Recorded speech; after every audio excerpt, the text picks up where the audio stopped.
council's engaged you to basically look at our books, look at everything. So who are you and who do you work for? Yeah, so Graham Jarvis, and my role within AEC Group is I'm the portfolio lead.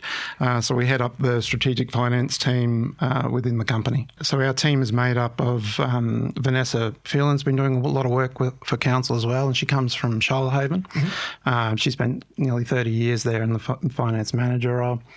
And then there's also Letitia O'Donovan, who is the project manager, and she comes from experience being a manager of assets at Redland City Council. So, in a nutshell, we are the experienced sort of local government finance professionals who now really enjoy coming out to the beautiful areas like the Wingecarribee area and providing our advice to you on financial sustainability. Cool. And I sort of call it, and it might be too abbreviated, but tear back the bonnet and have a look at everything. So, so I guess, is that a blunt way of putting it? Yeah, that's essentially what the idea is? Yeah, no, it's a great way. And the staff have been really good to, we've been able to ask the questions we need to ask for information.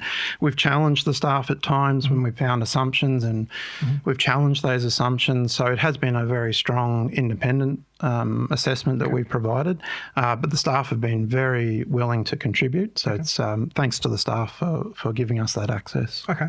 And how many times have you done, and we'll get into the process a bit later on, but how many times have you done this with councils? Are we unique, or is this a... Yeah, so you're definitely not unique.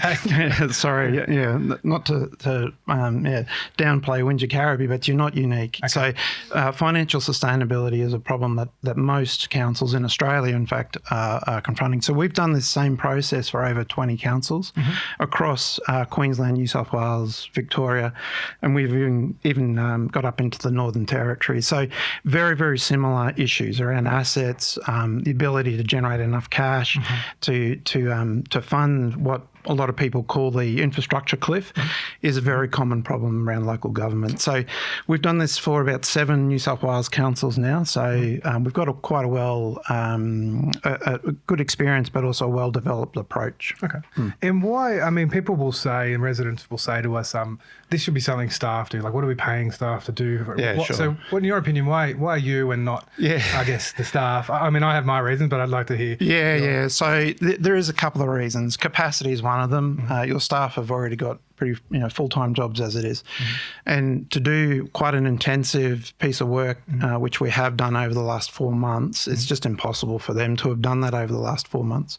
And also we bring that independence to it all. So we've got we give frank and fearless advice. And as I said before, we've challenged your executive and your staff with some of the assumptions, previous assumptions that have been made in the financial planning, which possibly wouldn't be done if it was done internally. Okay. And so what is the volume or magnitude of work you're doing? Is it, could you equate it in hours or days or volume or something? I'll give you a number. It's about over 150 hours we've put into this project. So, that's about 60 sort of full-time days. So it's a large piece of work. We haven't just scratched the surface. I can assure you we've gone quite deep into council's financials and in terms of the assets too. We've really interrogated the assets to have a look at how sustainable your services and your infrastructure is. Okay. All right. And to me, it's, as we get into the process of it, there's two sides. There's you've got raising revenue and you've got cutting back. Again, is that two boiled down? What is that? It's simplistic, but essentially there's 2 levers, right? Revenue and in any business there's revenue and there's expenditure, and you need to get those both balances right. You've got a community that obviously pays rates, and that needs to be affordable. So it's not an endless pot that you can just keep raising rates and raising the charges. So you've got to get the balance right with that revenue. And there is also obviously grants that come from the Commonwealth and state government. So there's a bit of a balance as to how much do you rely on that grant funding from the states and feds as well. And that's not guaranteed. So, if you're waiting to address a key critical asset in the community and you have to wait for a grant, well, that's not a great great position to be in. You want to take some control over that, the criticality of those assets. So it's both levers, revenue and expenditure. And you've got a large asset base, $1.3 billion worth of assets.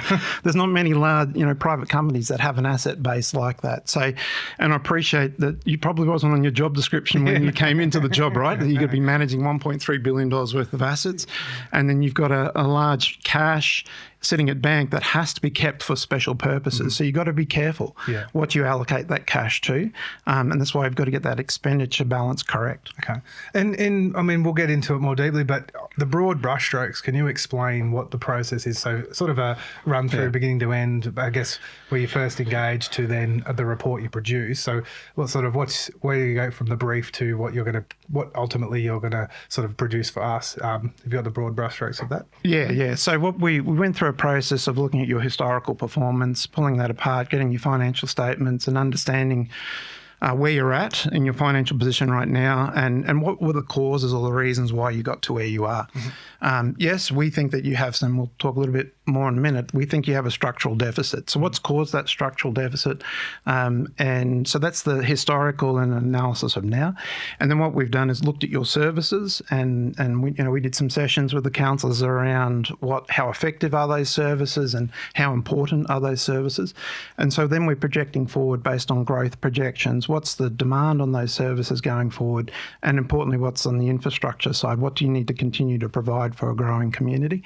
And so we wrap all that together and do some projections going forward to see, are you going to be sustainable going forward? Can you maintain cash under your current settings while trying to address those needs for services and infrastructure? Okay, and then if again there's a shortfall, here's a recommendation of how to get there. Okay, so and that report is obviously the last thing that comes to us in the chamber where we review it, and that's in train at the moment.